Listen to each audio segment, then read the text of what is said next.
Hello, c'est Aline de Tomber du ciel, j'espère que vous allez bien. Bienvenue dans ce rendez-vous sur l'influence des lunaisons et l'hypersensibilité. Depuis 2017, j'accompagne les enfants et les adultes à faire de leur hypersensibilité une force, à la sublimer grâce à des outils de communication, de coaching, de psychogénéalogie et de conseils éducatifs entre autres.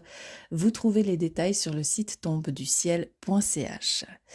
Ces capsules audio, comme vous les entendez aujourd'hui, ont pour but de donner des pistes pour que vous puissiez vivre au mieux la période lunaire qui s'en vient, l'hypersensibilité pouvant y être exacerbée, les tensions et les émotions plus présentes, voire envahissantes. Alors aujourd'hui, pour vous parler de la pleine lune du 5 mai, je me suis inspirée de plusieurs astrologues, dont Pierre Treuil d'Astro Tarot, de Jean-Yves Espier et d'Émilie Morel. C'est une pleine lune en Scorpion, avec une éclipse. Donc on n'y voit pas clair, c'est voilé. Ou dit autrement, les cartes sont brouillées. Le soleil, lui, est en taureau, un signe très terre-à-terre, concret, on y parle matériel, et avec la planète Vénus qui lui est associée, on peut y rajouter la notion du corps. Quand je me suis connectée à cette lune, et ça n'a pas été chose facile vu qu'elle est un peu voilée, eh bien on sent justement que ce qui manque de clarté remonte à la surface, mais il va falloir, à mon avis, attendre plusieurs jours après cette pleine lune pour agir. Pourquoi ? Parce qu'avec le Scorpion qui vient piquer là où le bas blesse, qui pour moi ressemble à un raz-de-marée, ou pour vous l'imager autrement, c'est se faire happer par une vague sans s'y attendre et ressortir sans bikini et du sable dans les oreilles, qui a pour effet « on ne m'y reprendra plus ».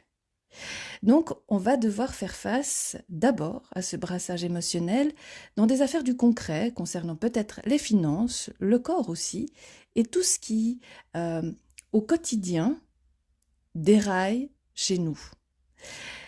Ça pique, je le répète, et au lieu de maudire la vague, va falloir qu'on s'arrête sur la plage et qu'on se prépare à nager avec le courant ou en tous les cas à apprendre à surfer. Parce que sûrement qu'il y avait un manque de préparation ou d'anticipation pour que la vague nous submerge. En plus, Uranus, très proche du Soleil en Taureau, vient mettre des coups d'électricité. Donc l'eau des Scorpions, l'électricité d'Uranus dans la matière, puisqu'on est en Taureau, va y avoir des courjus. Et on va pas comprendre pourquoi, parce que c'est encore voilé. Alors certains voient cette pleine lune comme une invitation au changement. Il est vrai que le Scorpion est associé, et vous allez me dire encore, eh bien oui, à la mort. Donc on rase et on recommence. Simplement, le conseil pour vous qui avez une hypersensibilité, c'est de ne pas vous emballer, de ne pas laisser la colère vous entraîner dans une réaction plutôt que dans une action réfléchie, claire, pragmatique, comme le ferait un taureau.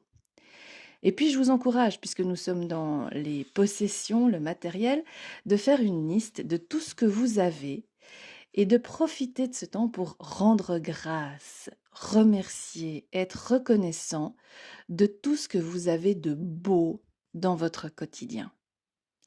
Et puis soyons clairvoyants, puisque nous avons ce voile, ne nous laissons pas aveugler.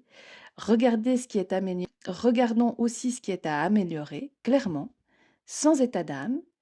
Et puis l'étape d'après sera de mettre en place une structure qui vous permet de vous épanouir. Pour les enfants, peut-être que certaines rancunes non digérées pourront ressurgir. Avec eux aussi, faites le bilan de tout ce qu'ils ont pour diriger l'attention vers le plus plutôt que vers le manque, tout en entendant le manque. Oui, pas simple, mais efficace. Rajoutons le corps, un accent particulier sur le prendre soin, les massages, la nourriture, le mouvement. Si vous sentez que vous ou vos enfants perdent pied et vous faites prendre par la vague, revenez au corps. Prenez le temps de le ressentir. Vu l'intensité de cette pleine lune et son impact sur le système nerveux, comme le préconise mon amie pharmacienne, la vitamine B est une bonne amie, bien entendu à consommer sur conseil d'un professionnel de la santé. Respirez. Vraiment, respirez. Vous savez qu'on sera presque poussé à nous emballer, alors dès que vous sentez que le curseur monte, respirez. revenez à l'instant présent, dans le corps. Ressentez-vous, recentrez-vous. Je vous souhaite donc une pleine lune de la plus douce qu'il soit. Prenez soin de vous et de votre grande sensibilité. À tout vite.